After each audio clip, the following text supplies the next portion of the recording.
For more, we are joined now in our Washington newsroom by CBS News Congressional correspondent Scott MacFarlane. Good morning, Scott.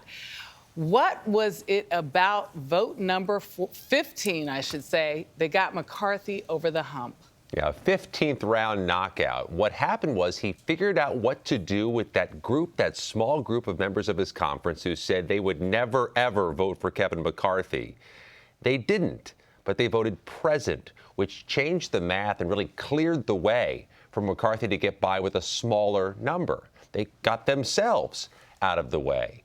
Earlier in the evening, he had made some concessions to give some of this faction of dissenters inside his conference better positions on better committees. They'll have their fingerprints on every piece of legislation that goes through the U.S. House with a good committee position. But the acrimony you saw and the acrimony we heard that built could define the next 2 years of this U.S. House of Representatives.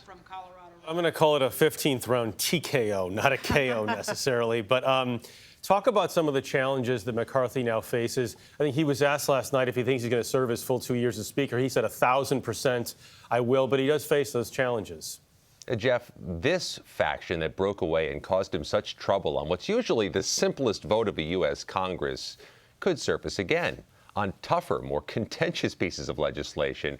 But really, any small group of Republicans could do so because the margins are so slim. He could only lose 4 or 5 votes on anything. And there are much more difficult things to come, like keeping the government open, government spending, military issues, or more arcane pieces of federal policy.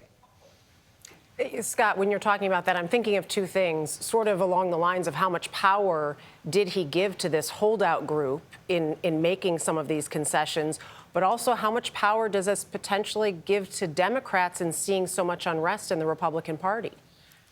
One senior House Democrat, Richie Neal, who last year chaired the House Ways and Means Committee, told me last night, what happens when the debt ceiling needs to be raised later this year?